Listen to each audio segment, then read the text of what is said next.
beauty standards of Chinese people, they're just different from us African. Most of Chinese girls, they are always on diet, exercising, trying to lose weight.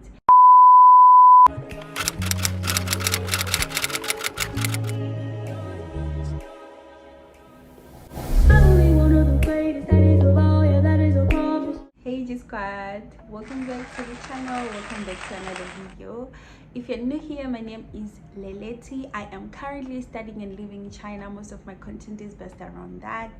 As for the G Squad, the royalties, the golden family, welcome back you guys. Thank you so much for your support. As you guys have already seen by the title, today I'm going to be telling you guys 10 things that I've learned after being in China for 5 years. Yeah, I think it's 5 years because I came in 2019 of September. And happy new month you guys. Today is the 1st of October. Number 10, let's get into it. Number 10, language barrier.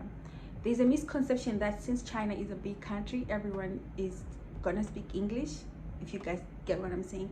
But a lot of foreigners just struggle a lot to get their way around in China, especially the first few days, to go to the supermarket, to order your ride, because everything is done on the phone, online shopping, even to go to the bank. Just interacting with the locals, it's a little bit difficult because a few of Chinese people actually speak English.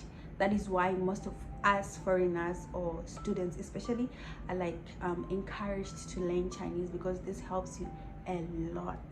Number 9, I'm reading from my phone, is time difference. I'm from Zimbabwe, so my country is 6 hours behind. You guys, this is always a problem, like forever. Whenever I'm up, people in my country are sleeping. So it's just difficult sometimes to like communicate, you know. No matter how much I emphasize to my family or my other friends that I'm not ignoring them, it's just like, this goes for other African countries as well. I think there are some countries which their time difference is like 8 hours. Yeah, 8 hours, 7 hours. Number 8, food. Food in China is so different, you guys. Of course, there is theories that Chinese eat some animals that as Africans, you know, like if you eat them, you're considered like you the mad, you the crazy. Are you normal? Are you normal? Are you normal?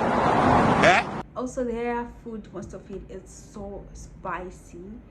My stomach sometimes still hurts from eating their spicy foods, but that was until I discovered chow fan. I've made a whole video about this chow fan. It's fried rice here in China. There are just different ways to make this chow fan. So I think for me, that is like my go-to any day, every day, all day long, baby. Chinese food is just different. Some of it is really nice, but you just have to be careful because you're gonna eat something that you're not gonna be happy about if you discover that you've eaten it. For example, a dog, frog, just some different animals. Number 7 on my list is, I said what I said, and I'm not gonna talk much about this. Number 6, weather. If there's one thing that you guys have learned from my vlogs, as I've been vlogging throughout summer, traveling from one place to another, is China is hot, right? Okay, winter is very cold as well. Some cities it even snows. Thank God in my city doesn't. And the temperatures, when they drop, guys, I don't know what I said, but let me repeat.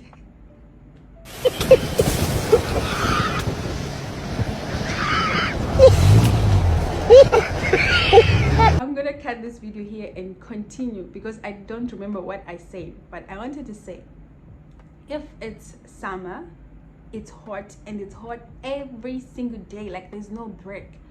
And then if it's winter, it's cold every single day. The only time that it's kind of better is that transition from fall to winter, and from spring to like summer. But also then the temperatures will just be like confusing. Number 5 on things that I've learned after being in China for 5 years, relationships. I have said this before, I'm gonna say it again, I will say it in the future.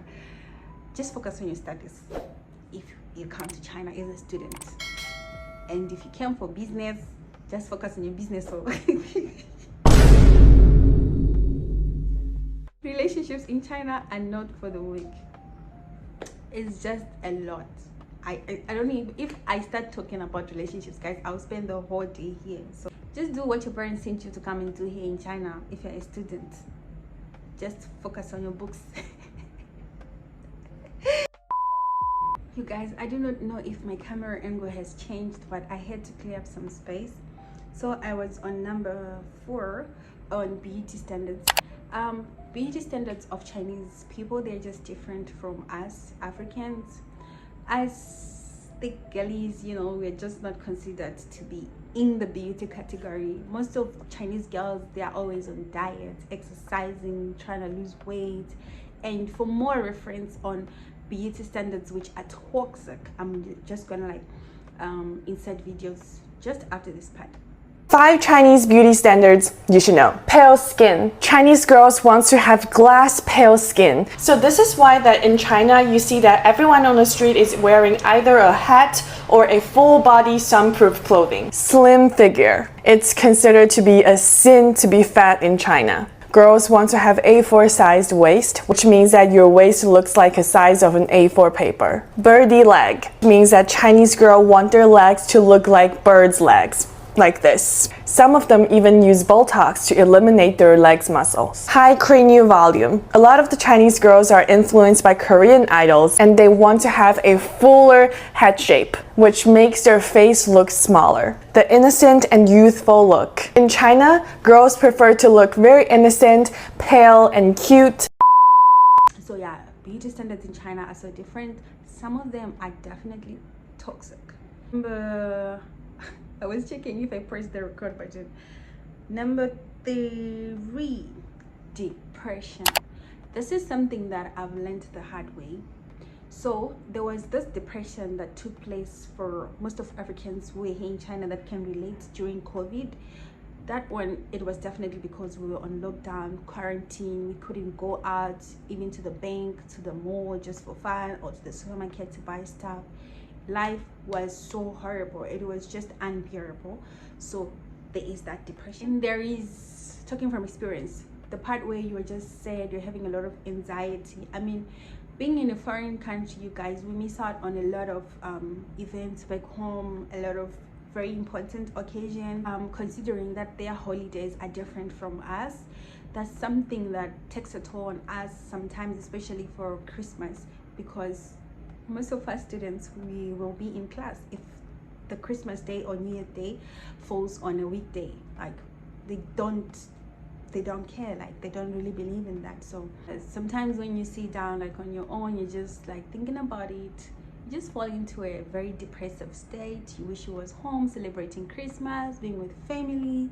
I mean, for instance, a lot has happened, you guys, since I've been here. My relatives have been married, they've achieved a lot of milestones that I wish that I was there to celebrate with my family. Oh, I kicked my tripod. Number 2, start a business. You really feel like you want to start a certain business, selling hair, selling shoes, jewelry, whatever it is, go for it. The market here is crazy, and the chances of your business being successful, baby, 99.9. Open that YouTube channel. The chances of your YouTube channel succeeding when you're here in China are very, very high. You know, the setup is different, the environment, the opportunity, and the content. If we are for like YouTube. Number 1, punctuality. Chinese, when they say 8:30, they actually mean 7:45. Chinese are always on time, you guys. Like throughout my whole experience, throughout my stay here in China, these people take time so serious that if you're late to class with like 5 minutes, they will literally write it down. If there's an important meeting and they tell you to be there at 10, be there at 9:30. That's how much serious they are. If you are not on time in China, they literally do not take you serious. That's what I've learned from my side. And if you are here in China also, you're watching, like, back me up, because you know this is true. And as Africans, we have a problem, because if an event is starting at 10, it means that event is starting at 1. So this is one of the things that I had like difficulties to adapt, especially the first days, you guys. I could not believe it. I'm like, what did I get myself into? I'm not used to this. And then the bonus point that I wanted to say is do not forget God. This is one of the things that I've learned being here in China. A lot of us, we are focused on, I want to look a certain way, I need to buy this wig, I need to buy this dress, I need to buy those clothes. Weekends, I'm going out to the club, I'm chilling with my friends, I'm going to brunches, I'm traveling. So for those who are based in China, Africans, and you are a Christian, I don't know if I want to use another religion because I'm a Christian. Let me say what I'm used to. You know how the setup is. It's kind of difficult for us to just like wake up and say we're going to church, unless you are in a city where you guys, you know, have gotten together and there's a church that has been ongoing for years. Yeah, sure, people can just like, you know, go there.